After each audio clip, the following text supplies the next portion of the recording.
Okay, welcome back to Pixie Dust and Petals. I'm your host, Tamina, and I'm coming to you from the middle of nowhere in rural Alberta. And today, what I'd like to talk to you about is community. Who are your people? Who are the people that you like to gather with, that support you, that join with you in all the things that you have in common? Who is that in your world? Because it's a very important concept that I didn't realize I took completely for granted until it all kind of slipped away. So as you move in the middle of nowhere but you have kids and suddenly, you're in play school. So you go to all the play school meetings and all the moms around the table. That was my community and I didn't really realize it. Talking about, how we do the fundraisers for our kids, what we kind of a teacher we want, what we want to see happening in these classes. And then the kids grow up and they're in kindergarten. And in our little town, we had a kindergarten and we had a grade 1 through 3 school.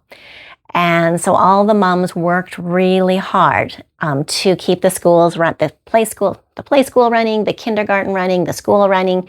And every month we'd have meetings, and maybe more often we'd have meetings for fundraisers and just helping the teachers out to make sure that the classes ran smoothly.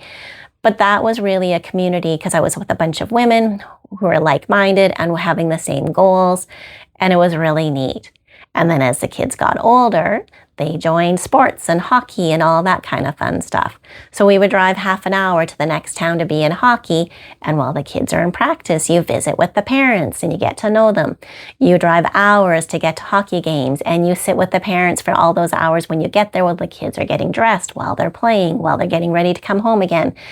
And you really get to know people really, really well. And that again was my community. And then I started teaching meditation classes. And every week for like 3 or 4 times a week, I would have people come into the cabin and join around and we would share our lives together. And those were communities and they were just beautiful communities.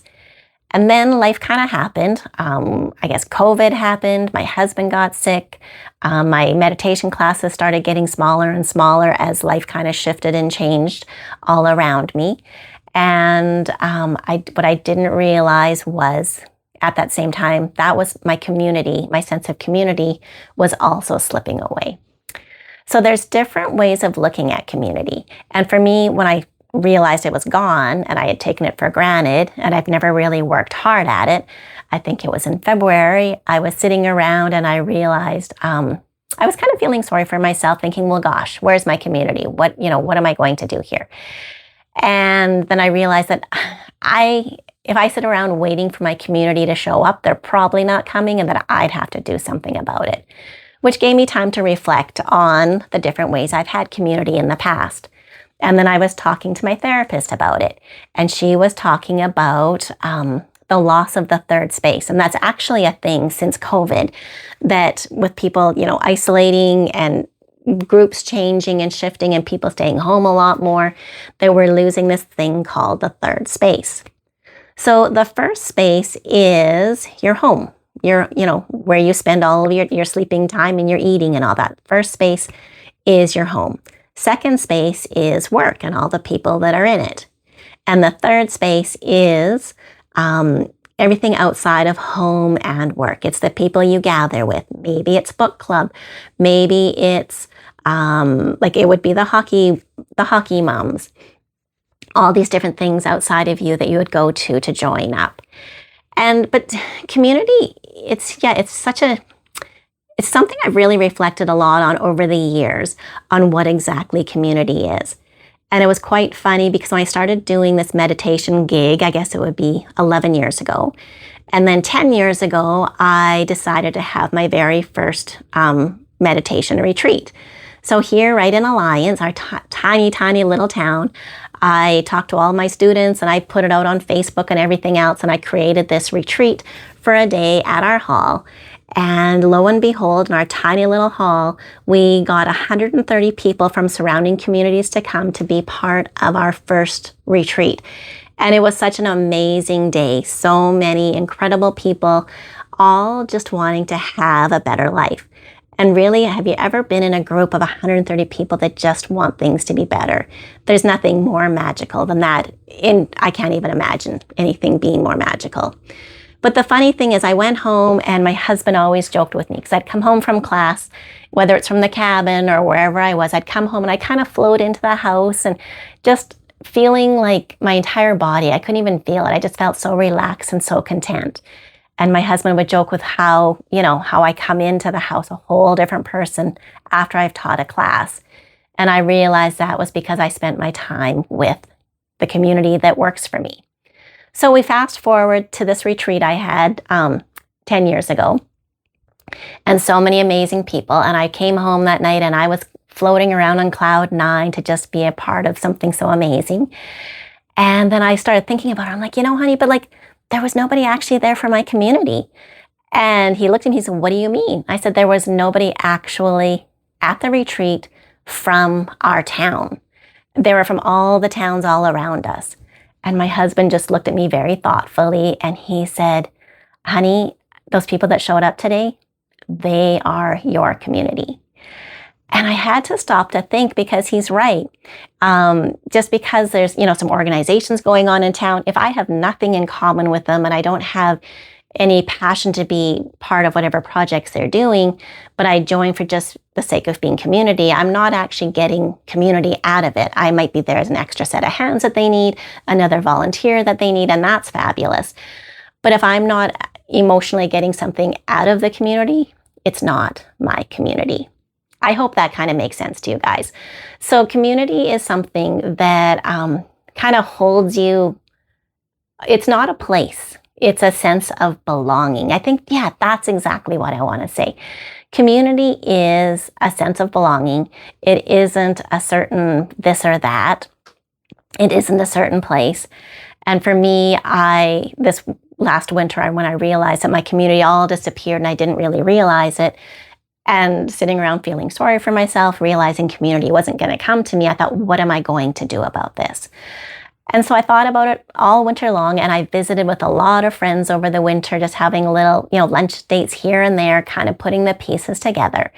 And anyway, so fast forward to this last April, I kind of sat around and I have a lot of really, really amazing people in my life. But I decided that I wanted to create my own community. So I don't have to base it on keeping a school running or all the stressful things of, organizing all the fundraisers that go with it. Because sometimes communities can get a little crazy because there is such high stresses for the money needed to keep things going. But I thought, what if I started a community of some people I really enjoyed, and then thinking of all their personalities and pulling together maybe 5 different people that I knew would get along together, and just create our own little community and maybe go out for lunch. Maybe we would do, some kind of activity. I don't know. So last month I did. I got a hold of a handful of friends and I said, hey, do you guys all want to go for lunch? And I think 2 of the 5 of us knew each other. Maybe 3. No, there may be 2. But nobody really knew each other, but they trusted me, which was really awesome. And we went out for a really nice supper, and I just kind of sat back and I just watched everybody around the table, just visiting and chatting, and they were all part of the conversation. Nobody was left out of it. You know how sometimes you go someplace and you're in a group and everybody's talking, but there's a couple really talky people, and then you go home and you realize that you never actually said anything and nobody noticed that you didn't say anything. I'm thinking that's not what I want for my community. And here I get to curate what my community looks like. And so it was neat. I had these ladies. We were missing one lady, and I think she's coming next month. We're going to get together again. We're going to go for a Mexican. And she's going to join us as well.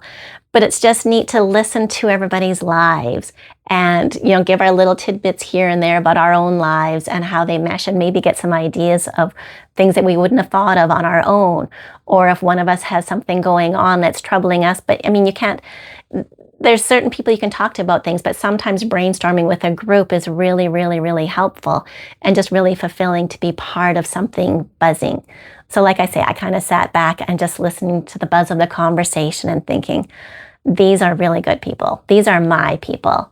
This is my community. And I got to create it, which is pretty darn cool.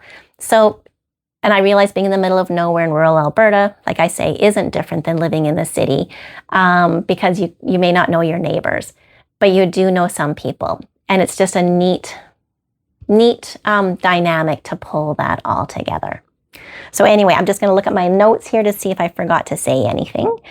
Yeah, but yeah, it's just a sense of belonging to something outside of yourself that you get to be really a big part of. Okay, I hope this makes sense. Today is a very short podcast, and maybe this is what the average one will be. I have no idea. But today I wanted to talk about community. There was 3 things when I was thinking this winter about what I was lacking, what I really wanted more of in my life. And one of those things was community, to just have that brainstorming or just the people to just listen to and hang out with aspect of life.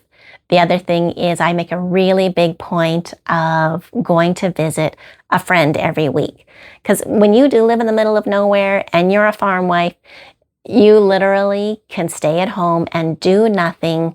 Not do nothing. I shouldn't say do nothing, but you can literally stay home all by yourself and not see anybody for weeks on end. Like, you really have to make an effort. Like going for groceries, even back during COVID, I would like start chatting up the cashier and they're like, oh dear. And I'm like, I haven't seen anybody for forever. So it's nice to just chat with the cashier. So anyway, where am I going with that?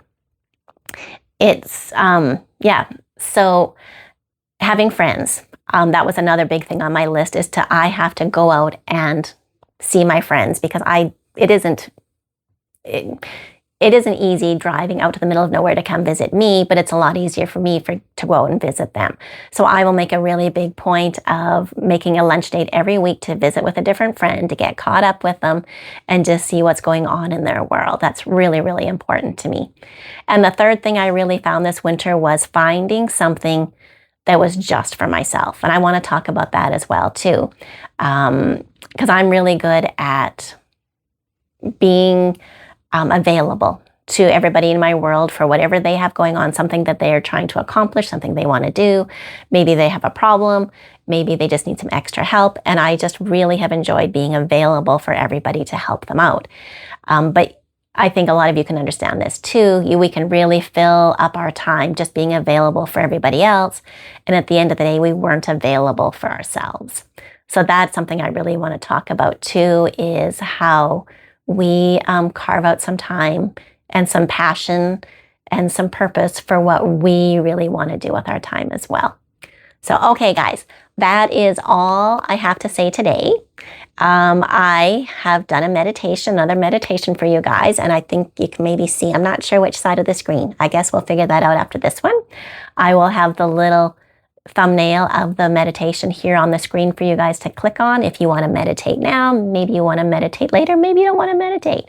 But yeah, it's just an option. I know some of you do really enjoy the meditation, so I wanted to connect that here. Anyway, I will let you guys go, and I hope you have a wonderful rest of your day. And I can't wait to connect with you again here. And just a little side note, that just when you guys join me here, and there's been several of you, I've had people text me and message me and put in comments on this video. And we are creating a version of a third space by connecting with each other and just that connection that we're kind of growing together. So thank you for that. You are a part of my third space. So please keep the comments coming. I will do my very best to reply back, because I love getting to know all of you guys. And yeah, we will talk very, very soon.